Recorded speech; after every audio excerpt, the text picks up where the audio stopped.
out of hand. "Hey, let's go out for dinner tonight," she says, her face brightening. I hesitate.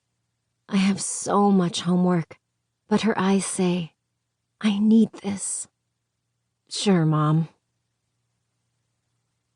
It takes me 6 hours to slog through the homework my teachers assigned me. I'm in 11th grade at a local school in Shanghai, which means every day I'm a slave to my taskmaster.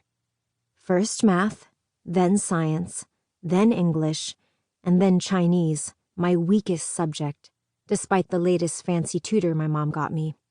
Her name is Ms. Chen, but I call her Sticky Fingers for the way she licks her fingers after polishing off the plate of fruit that Tressie brings us when I'm being tutored. When she's not busy eating fruit, she's barking at me what to write for my essay so I'll get a high mark, literally word for word, as though I'm not capable of producing my own thoughts. I always throw away the paper after she leaves. My friends and I sometimes watch American movies about teenagers hatching plots and going to crazy places, and we're like, when do they have time to do this? In China, every second of my day is usually decided by someone else. When the last of my assignments is finally done, I walk upstairs to my mom's room. I can hear Snowy's bell, our poodle. If Snowy's still in there, it means my mom's probably forgotten about dinner. She never lets Snowy in her room when she's getting dressed, for fear of Snowy chewing up her Louboutins. I'm about to turn when the door swings open. My mom's in her satin robe, her hair's up in a towel, and she's holding a glass of chilled rosé. Adele plays in the background. "Go put on something nice," she tells me. "We're going to M." M on the Bund is one of my mother's favorite restaurants, right on the water, a tourist attraction but in a good way. My mom used to take me there when I was little, usually after I'd just won a swim meet. Now she takes me only when she's all out of girlfriends. She usually goes out with Auntie Maggie and Auntie Pearl, women who share her love of complaining and laser skin treatments. We sit at the corner table, overlooking the balcony. My mom's in a costume national wool gray dress. Chic, but not loud, thank God, unlike some of her other clothes. I'm in black pants and a white shirt.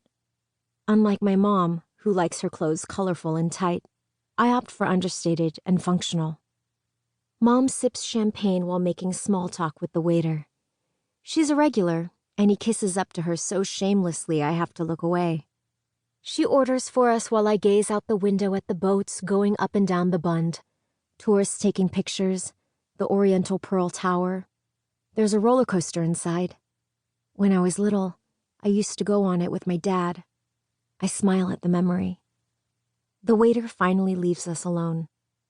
"Did you know your father and I met here?" she asks. She points to the foyer where the hostess, in pencil-thin stilettos, balances delicately behind the white marble table. "Right over there." She's told me the story 1,000 times. She was a college student at Fudan, working as a hostess that summer. He was an executive with a considerable expense account. It was love at first sight, and a trip to Cartier shortly after. "I was just 19, my mom reminds me. "Not much older than you. So young." Her cheeks flush with nostalgia, and I settle in for a trip down memory lane. I try to take a sip of her champagne, but she moves the flute out of reach. I protest. "Oh, come on."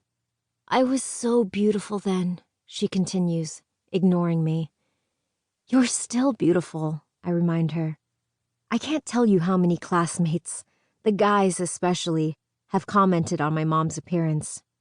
"Your mom's gorgeous," they'd say, usually followed by, "You sure she's your mom?" It used to bother me that she looked so much younger than all the other moms. I guess that's what happens when you get started at 20. She used to joke that we were both still kids. She'd ask me, "What do you want to be when you grow up?" And I'd ask her back, "What do you want to be when you grow up?" And she'd laugh and laugh. I don't know when she stopped laughing. She shakes her head at the champagne, pursing her lips. "I'm getting old," she sighs. She grows quiet, eyes welling up. I hope that's not what